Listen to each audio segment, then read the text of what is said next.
Good afternoon, everyone. Good afternoon, everyone, and welcome to the 10th anniversary of the EE Global Forum.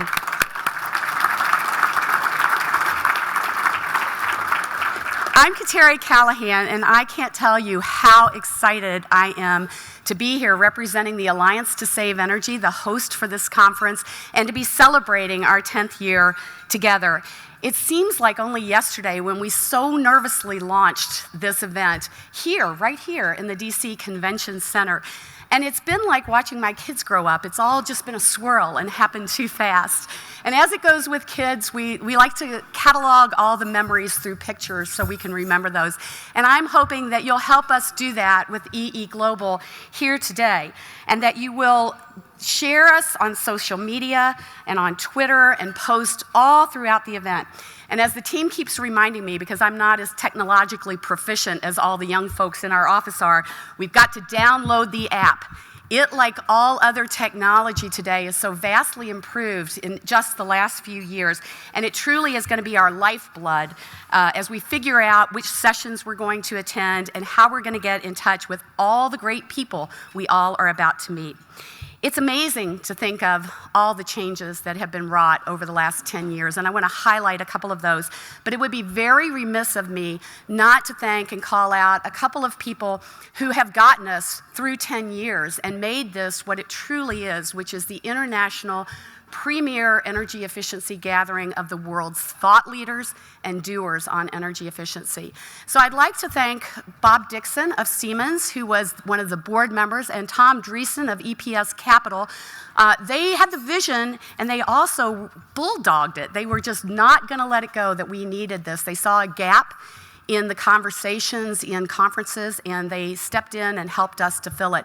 I'd like to ask them to stand and be recognized, but I'd also like to ask the folks from Whirlpool who are here to stand and be recognized as well. Whirlpool started out as our first major sponsor and has been here every single offering of EE Global. And I'd like the Whirlpool folks to be joined by any of you who were here with us for the first EE Global. So if you were here at the beginning, please stand. Got a number of them in the room. Here we go. Everybody, let's say thank you to everyone in the room. So, thank you. So what have we seen in the last decade while we've been doing EE Global? Well, here in the United States, we passed the largest energy efficiency bill in U.S. history in the Energy Independence and Security Act of 2007 with wide-ranging energy efficiency provisions. And like the rest of the world, when economic disasters struck, we took the opportunity in our economic stimulus bill to pump billions, literally tens of billions, into energy efficiency all across the United States. In terms of people in advocacy, we've seen the birth of the European Alliance to Save Energy, the Australian Alliance for Energy Productivity, and other similar groups around the world unifying around the cause of energy efficiency. We witnessed the world signing the Paris Agreement with a strong push towards energy efficiency measures. We saw the European Union in 2012 put aggressive energy efficiency targets in place, but it wasn't enough. In November of last year, they bumped up those targets to a 30% improvement in energy efficiency. And while they were doing that, the US president was putting the US economy on a trajectory to double energy productivity by 2030, and Australia set its own ambitious goals. All of this is paying real dividends, folks. If you look at just the United States, information from the Energy Information Administration, we doubled energy productivity here in the US between 1980 and 2014, and we're on a trajectory to do that again in but a few years. But that only happens if we continue to work together to push forward the policy framework, the technologies, the investment that needs to be done to allow us to reap the economic and energy security and, of course, environmental benefits that will come if we're able to double energy productivity. When I look out at the crowd here today, it really is terrific to see so many of you old-timers and people who have been with us. But what inspires me is that there's so many new faces, just showing what a vibrant, growing industry we have in terms of the energy efficiency industry. I hope you're ready over the course of the next couple of days to be inspired, because we have some great speakers in store for you and an impressive list of attendees that you'll mingle with throughout. Everyone knows this is an exciting time, but I think many of us recognize it's a challenging time for energy efficiency. For the exciting time and inspiration, Gil Quiñones, who is the industry co-chair of the Alliance to Save Energy, joining our chair, our honorary chair, Jean Shaheen from New Hampshire, will come up and give you those inspiring talks. But I'm also going to start my talks in my place here with a little closer to home and give you an update on some of the development at the Alliance, some of the things we're seeing in the United States that make this a challenging time as well. It's ironic, to say the least, that after a decade of global leadership on energy efficiency, there are now new and serious proposals at the national level in the US to slow, stop, or suspend the investment we're making, the programs we have, and the policies on energy efficiency. And what makes it doubly ironic is it's happening at a time when the private sector and governments all around the world are doubling down on energy efficiency because they recognize it's a no-regrets policy, of course, to make environmental progress, but it's also a very good policy for driving jobs creation and improving economies. So unfortunately, we've seen some proposals that would move us in the other direction than the rest of the world. The Trump administration has outlined plans that would step back from many of the efficiency advances we've made, both in terms of budgets, but also in terms of regulation and law. The Alliance has responded aggressively, but we've done that the way we always do, constructively and in a bipartisan manner. This is not politics. This is our economy. This is our environment. We need to drive forward. This is good business for the U.S. One of the many things that's been gratifying to me in this new campaign that we have to protect and continue our path forward is that the business community has really stepped up. Companies large and small want to speak out, and they are doing so. You may have seen that the Alliance organized a letter that was signed by over 1,100 companies calling on Washington to support full funding for our beloved Energy Star program, which was targeted for the administration in this current budget for elimination. I'm happy to say that that has not happened in the continuing resolution. The Congress has continued to fund it through September, but we've got to fight on our hands for next year's budget in 2018. Thank you. This policy battle, and it's not just Energy Star, but a slew of other programs, is a fight that we will continue for the foreseeable future. And I predict that we're going to see businesses and industry become even more engaged and speak with a louder and more constructive voice. And I, for one, am optimistic that the Trump administration is willing to listen.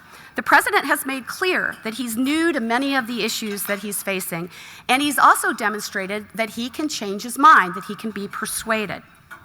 We have a Secretary of Energy in Rick Perry who hails from a state that's a leader in wind energy, clean energy, and has made great strides on energy efficiency. In fact, it was the first state in the union to put in place an energy efficiency resource standard. So given the Alliance's bipartisan pedigree and our history of bringing the business community together, I believe there's no organization in Washington that's better positioned to not only defend these programs, but to make progress and to move forward. We have a few simple goals at the Alliance, and these are goals that we share for the world, not just the U.S. On policy, we must ensure that adequate investments are being made in research and development so that we continue pushing the envelope and testing the limits of what we can do. The competition and the race to innovate will deliver the next generation of technology that will allow us to boost energy productivity. We must have smart policy. We must have smart policy that keeps up with technology. It must encourage and reward energy productivity in a way that not only provides good stewardship for our environment, but that also drives the creation of jobs and economic activity and improved energy security and reliability. And we must expand, not suspend, programs like Energy Star that stimulate the private sector to continuously evolve and improve their products. Energy Star is a global model for public-private partnership and should be replicated around the world, not eliminated. I want to make sure everyone knows, though, that energy efficiency, from my vantage point, remains a bipartisan cause here in the U.S. In fact, I'm very pleased to announce that just next month, we will be adding our 14th honorary board member from sitting members of Congress, and he's a senior Republican from the state of Washington, Dave Reichert. He joins 13 others who are bipartisan, bicameral, and working with us to drive energy efficiency policy at the national level. We believe he, along with the others, are well positioned to advance our mission. The Alliance is also attracting new companies, including many of those that are at the cutting edge of our new energy economy. GE Current, Microsoft, Nest Labs, and Lutron have all joined in the last 3 months, and I want to welcome all the representatives from those companies who have joined the Alliance and are with us today. I know that they will bring exciting new ideas to the conversations that we're about to begin this week. We have a lot going on at EE Global. We already held a media breakfast this morning where a lot of new announcements were made, including a couple by the Alliance. We've had intensive learning sessions, and I want to thank all of the organizers of those. I peeked into the rooms, and they were all, had people hanging from the rafters and full, so we appreciate that. One of the things that we announced for the Alliance today is our new blueprint from the Systems Efficiency Initiative that lays out a host of real-world recommendations, 84 in fact, for executing a systems approach to building efficiency. We had more than 50 companies participating in this effort, and I'm very, very proud of the results. My co-chair on this initiative is with us today, Susan Rockford, who's from LeGrand, and I'm going to ask her to stand up. There are copies of the report around your table, and I'd also like her to be joined by all of the other people who have helped us to bring forward these recommendations. Please stand, all of you. There's a lot of you out there. There you go. Thank you.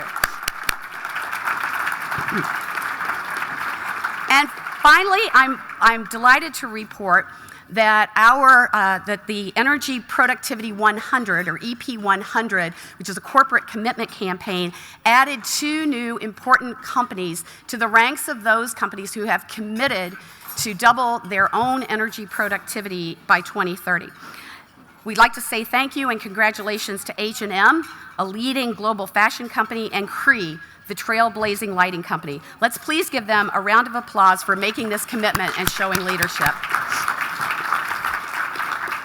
Again, the business leadership that we see every day at the Alliance, and the way they're stepping up to embrace energy productivity and fight for it, it's really, truly a business movement now. This isn't an environmental movement. Yes, it's very important to the environment. Yes, a lot of environmentalists are very in favor of this, but it's become a business movement. Smart companies are recognizing the opportunity that energy productivity presents, and they're seizing it. And at this year, our 10th anniversary at EE Global, and the 40th anniversary of our organization, the Alliance to Save Energy, I'm more hopeful than ever that this momentum will continue and our alliance will grow bigger and stronger as we steer the world into a more energy productive and an energy efficient future. On that note, it's my very distinct pleasure to introduce you to Gil Quiñones, who is the president and CEO of the New York Power Authority, which is the largest public power in the country. And he also serves, as I said previously, as the industry co-chair of the Alliance to Save Energy. Gil is a passionate advocate of energy efficiency. Before he began as the president of the New York Power Authority in 2011, he worked for Mayor Bloomberg on energy and transportation issues. And before he came to the private sector, he worked at Consolidated Edison, Con Ed of New York, an investor-owned utility, and he worked on energy efficiency even that long ago in his career. He was one of the 4 founding members of Con Ed Solutions, which is the utility's unregulated energy services company. He gives generously of his time to the Alliance. I don't even know when he finds time to do his day job, but please join me in welcoming our chairman and a good friend to energy efficiency, Gil Quiñones.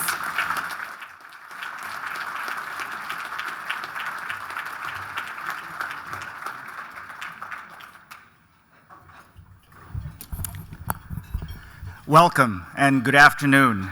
It is my pleasure to welcome you to our 10th Annual Energy Efficiency Global Forum here in Washington, D.C. And before I start, Kateri and team, you guys have been doing such a great job in the Alliance to Save Energy. Let's give Kateri a round of applause.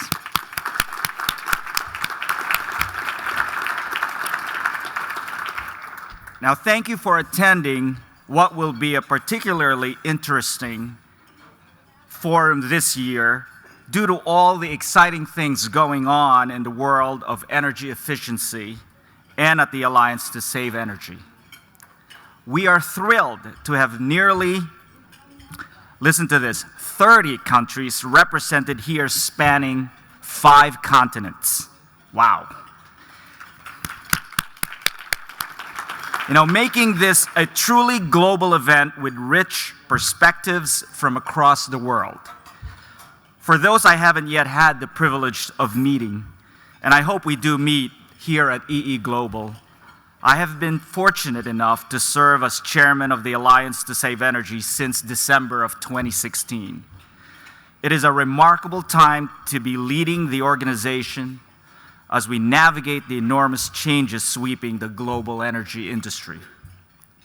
In my day job as President and Chief Executive Officer of the New York Power Authority, we're engaged in navigating these changes on a daily basis. The rapid progress in technology has moved solar, storage, smart devices, energy efficiency, and many more resources that were always, quote unquote, of the future, and made them firmly of the present. It's forcing us all to think about what our industry might look like in 5 or 10 years so we can start heading in that direction today. These developments aren't just about technology for technology's sake. At a very basic level, they're about using energy more intelligently to do the things we already do better. Whether you're manufacturing kayaks in Western New York, like one of our customers, or building a new machine learning startup in Silicon Valley, you're interested in how to use your energy more effectively and productively. It's about creating jobs while making the most of what we have. That's energy efficiency. While anyone can see these technology and economic trends, exactly how everything fits together to boost productivity while using less energy is a question everyone's still trying to figure out. Our mission at the Alliance, it's not just to keep up with these trends, but to lead the way, to make sure the Alliance is best positioned to capitalize on the changing environment. We will be releasing some exciting news on that front in June at an Alliance member event. We've had a talented team working on it with both internal staff and outside advisors and stakeholders. And I believe, in fact, I'm confident we have developed a compelling document that better captures the tremendous economic opportunity around our work and prepares us for the changes emerging in our industry. This new vision coincides, I might add, as Kateri mentioned, with the Alliance's 40th anniversary. A little bit of history. In 1977, during the oil crisis, 2 senators, Republican Charles Percy and Democrat Hubert Humphrey, joined together to create the Alliance to Save Energy, to figure out a path forward, a positive path forward. That the Alliance has thrived all those years since and stayed true to its roots of bipartisan consensus building and of bringing together the private and public sectors to advance the cause of efficiency is nothing short of remarkable. In fact, to me, it's incredible. I'm guessing we all would agree that this sort of approach is something we need more of today, not just in the US, but around the world. And that's what this event is all about. We all come to energy efficiency from different perspectives. We're utilities, we're governments, we're lighting companies, we're manufacturers, we're technology providers, we're financing companies. But the cause of efficiency brings us together this week. EE Global is here to build that community, to break down the barriers between our different countries and industry sectors by fostering dialogue and sharing new ideas. We place a high priority on convening both the public and private sectors. Energy and energy efficiency are bigger than any one company or any one government. And we won't achieve our goals unless the public and private sectors work together. In 2009, we created the EE Visionary Awards to further highlight the importance of public sector leadership and best-in-class public-private partnerships.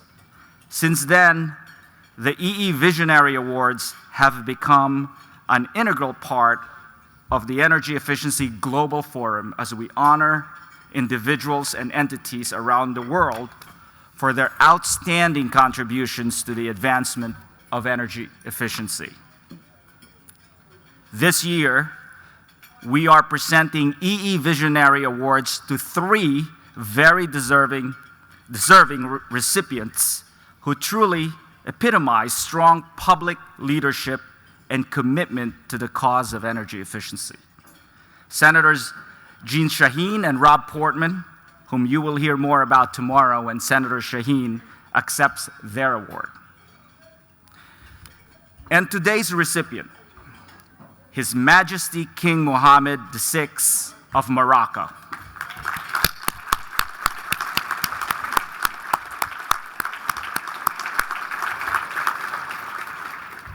As the host of last year's COP22, the Moroccan government not only led by example, but inspired a shared vision. The nation established a comprehensive plan for significantly improving energy efficiency to help meet the goals outlined under the Paris Agreement. They created the National Agency for the Development of Renewable Energy and Energy Efficiency, spearheaded by the King, tasked with achieving an ambitious set of clean energy goals, including a goal of 25% to 30% energy savings through efficiency by 2030. For these achievements and their forward-thinking approach to energy efficiency, we are thrilled to present this award to King Mohammed VI and the Kingdom of Morocco with the 2017 EE Visionary Award. Here to accept the award on the King's behalf is Her Highness Princess Lala Jamala, Ambassador of the Kingdom of Morocco. Her Highness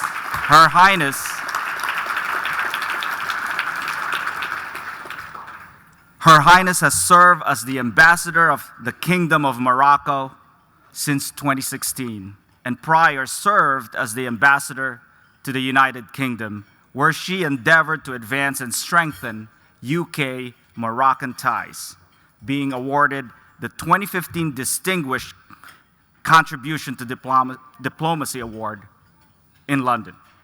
We are honored that Her Highness could be here with us this afternoon to accept the EE Visionary Award on behalf of His Majesty King Mohammed VI and of the Kingdom of Morocco. Her Highness Princess Lala Jamala, please come to the stage to accept your award. And let's give her a round of applause.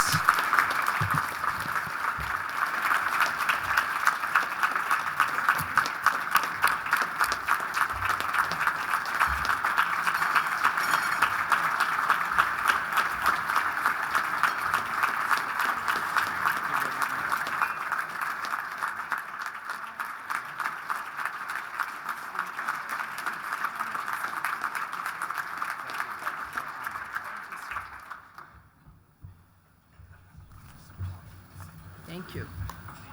Thank you, Lavi. Thank you very much.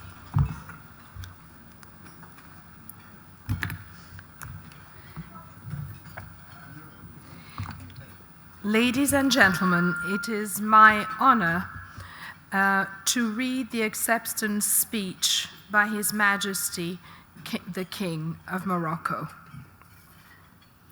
Alhamdulillah. والصلاة والسلام على مولانا رسول الله وآله وصحبه. Ms. Kateri Callahan, President of the Alliance to Save Energy. Ladies and gentlemen, it gives me great pleasure to address the eminent participants in the Energy Efficiency Global Forum, which this year is celebrating its 10th anniversary. The forum provides a unique opportunity for decision makers, experts, and researchers from different walks of life to discuss the latest energy efficiency developments and share best practices in crafting efficient, low-carbon energy models. I should like to congratulate Ms. Kateri Callahan, President of the Alliance to Save Energy, and all members of the Alliance's Board of Directors and of the International Steering Committee for their efforts over the past few years to promote energy efficiency and its positive impacts in terms of sustainable development and energy security. I also wish to praise the initiative of bestowing the Energy Efficiency Visionary Award upon eminent figures and organizations that make exceptional contributions in the area of energy efficiency. I feel honored to be this year's recipient of this prestigious award, which I am pleased to accept given my keen interest in energy efficiency. In my vision for socio-economic development, energy efficiency plays an important part in enhancing the fundamental rights of citizens, in environmental protection, in the preservation of public health, in curbing dependence of energy, and in rationalizing public spending.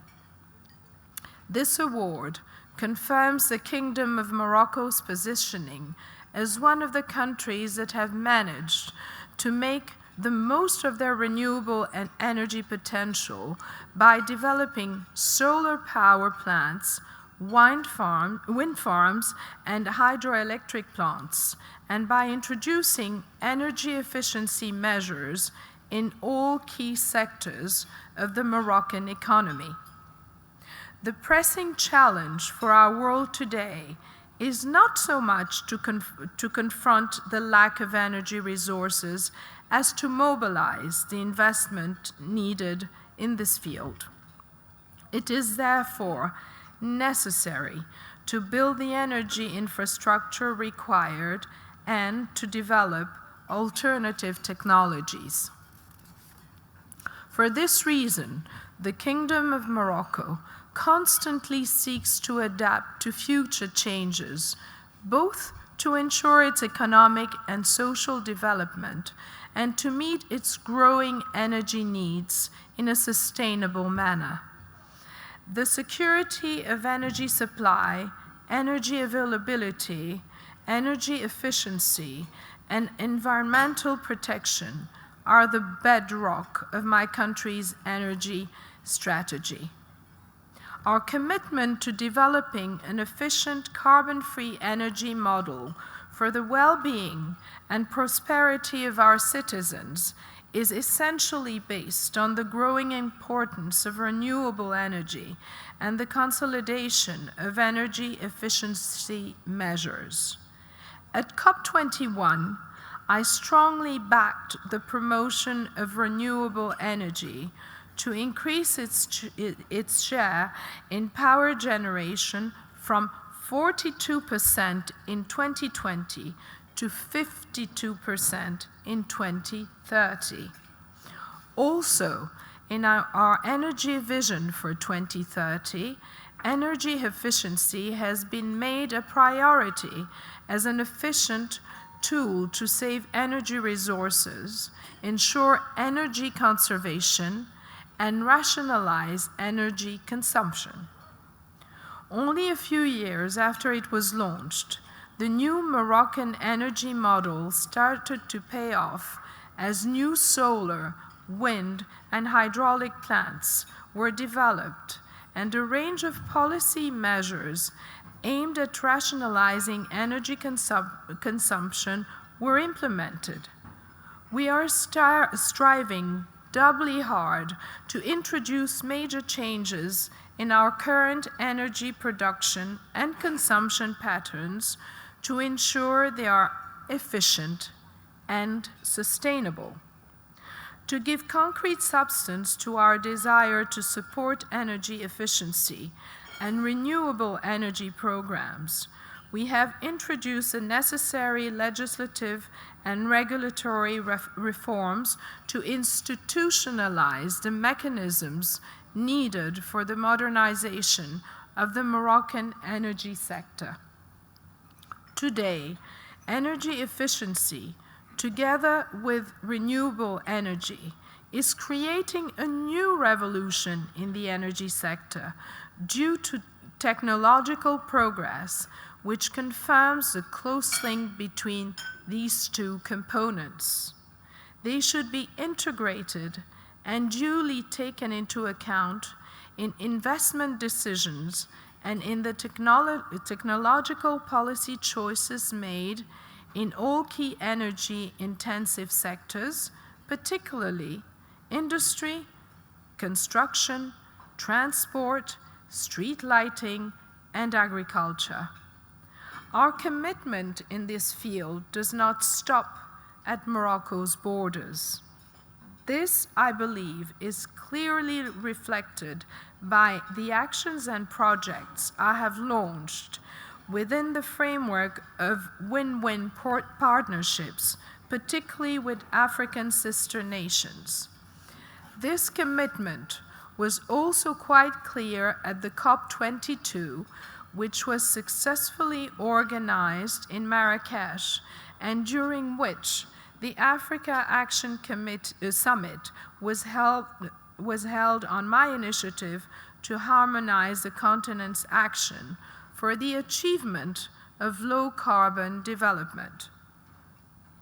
I pledge to keep up efforts at the national, regional, and continental levels and do all I can to promote an environment conducive to the sustainable development of energy efficiency, renewable energy, technological innovation, and green jobs in general.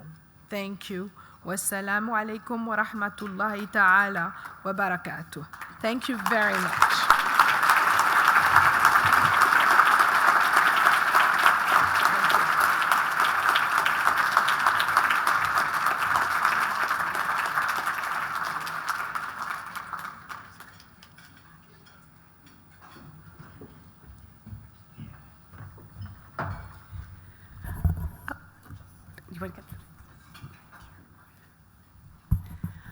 I want to thank Her Highness for the most inspiring words, and I hope that she will take back with her to the King of Morocco our deep appreciation for his kind words and for his well wishes. So thank you very much for joining us today.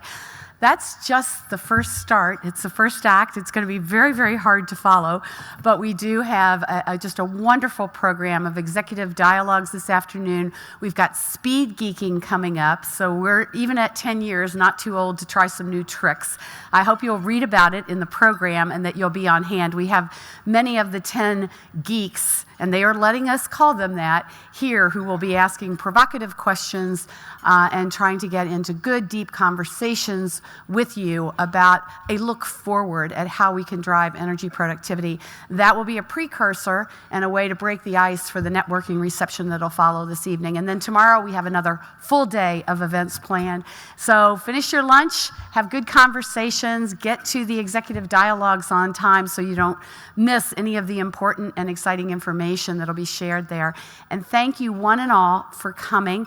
I think we have the largest registration that we've had since year one here today, so we really, really appreciate that. And I hope that you all have a wonderful 2 days, and as I said before, go home inspired and just keep at it and keep driving energy efficiency forward. Thank you very much.